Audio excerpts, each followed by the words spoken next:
Good day everyone, let's work out this question. We have an incomplete table below showing the results obtained by 200 boys and 250 girls on a Spanish examination. So we have our table with grade, boys and girls. We have totals and we have standard deviation. So part 1, a girl is chosen at random. Determine the probability that she achieves a grade 1. So probability. What is probability? Probability of an event occurring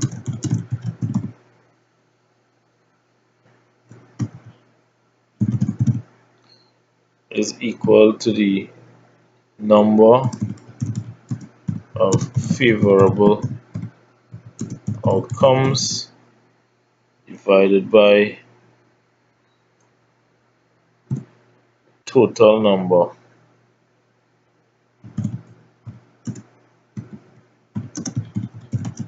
of possible outcomes.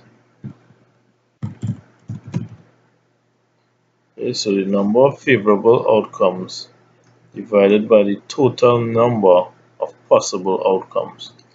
So using this information, let's work this out. So we have a girls chosen at random. So we are dealing with girls only. So our total number of possible outcomes would be 250, and the probability that she achieves a grade 1, the number of favorable outcomes, grade 1, we have 62 girls getting our grade 1, so it will be 62 over 250. We can convert this to a decimal by dividing 62 by 250, so let's do that.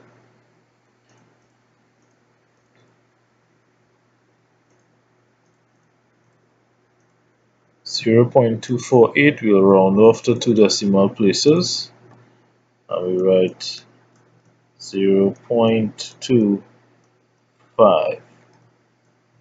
This is our answer for the probability that a girl achieves a grade 1, 0.25. Let's look at the second part of the question. What percentage of the boys who took the exam achieved grades 1 to 3? So we have the total number of boys being 200.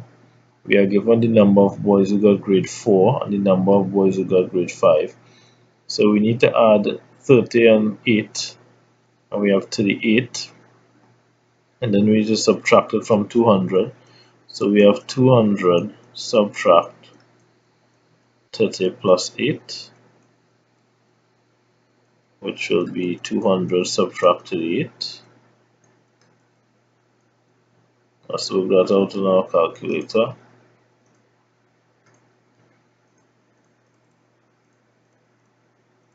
$162.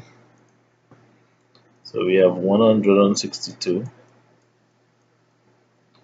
Alright, we want to convert this to a percentage now.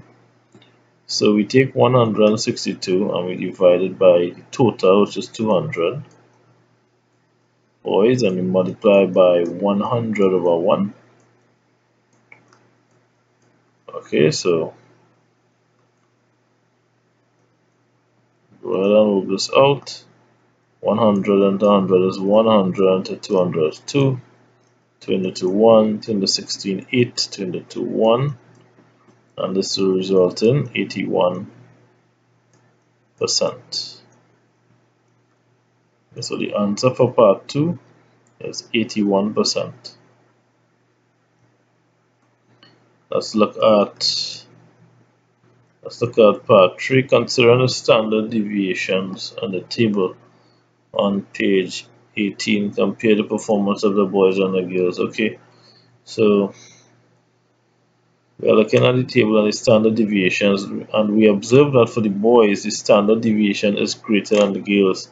So that means that the boys' performance is more widespread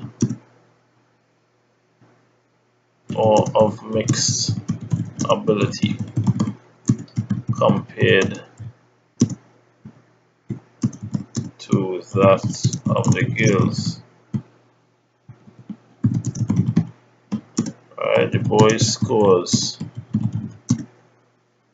are further away from the mean score for the boys when this is compared to the girls' scores. Okay, so the boys' performance is more widespread or of mixed ability. Compared to that of the girls, the boys' scores are further away from the mean score for the boys when this is compared to the girls' scores. So the boys' scores have a greater spread. Standard deviation measures the spread of the data away from the mean score. So we can tell that the boys are of mixed ability or of greater mixed ability than that of the girls. Thanks for watching. Do have a wonderful day. Good luck in your studies.